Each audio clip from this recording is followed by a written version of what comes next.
Now, day 3 of the ANC's National Policy Conference at Nasrec, south of Johannesburg, continued to focus on organisational renewal.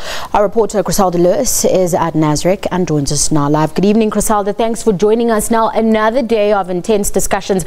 We actually earlier saw Deputy President Cyril Ramaphosa on his walkabout. Take us through the latest.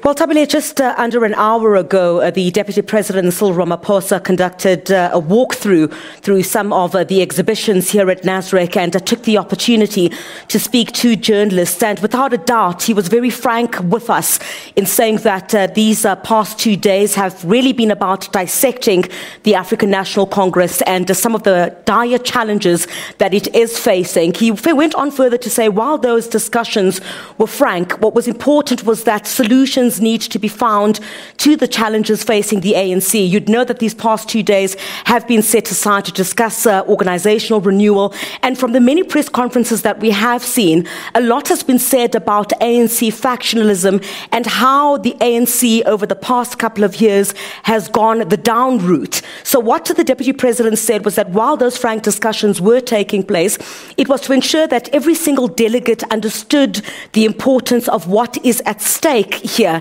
in that the ANC would need to come up with policies to ensure, first of all, to look at itself and understand what the challenges are.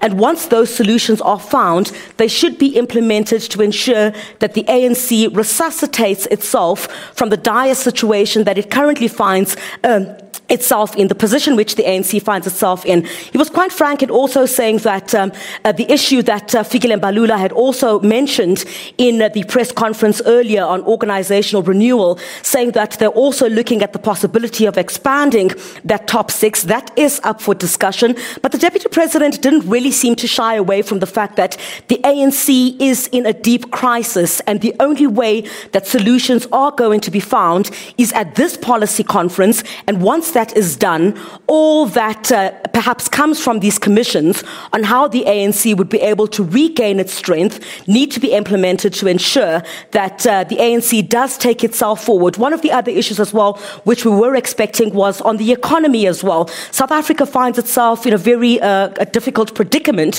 where you've got an economy that's in a technical recession. The Deputy President also mentioning there that that was one of the highlights, which is also going to be mentioned. In the next few minutes, we will be expecting a feedback from Natim Tetwa on the tactics document, which will speak to the ANC and other issues relating to the economy as well, how the ANC plans to move the country and the economy forward. This document is at the centre of why we are here today. Where you look at the challenges of the ANC, you'd find, for example, as we've been saying over the past couple of days, the ANC itself would be able to implement good policies. It has implemented good policies. For example, if you look at the policies that are targeted at assisting the poorest of the poor in the country.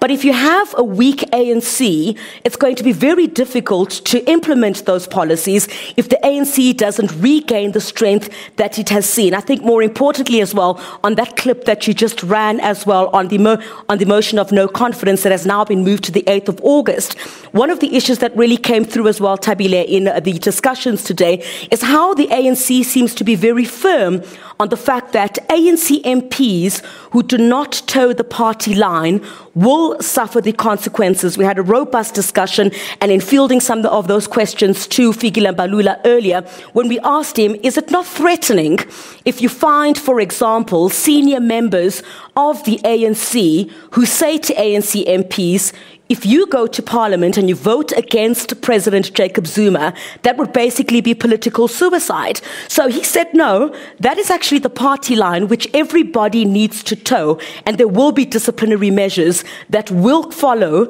if that does not happen, as you heard in that clip. So what we're expecting in the next few minutes is that strategy and tactics press briefing to take place that will give some insight into how the ANC plans to resuscitate the economy, and of course some feedback on how in the commissions that we of course are not allowed into, the ANC would be able to take the economy of this country forward.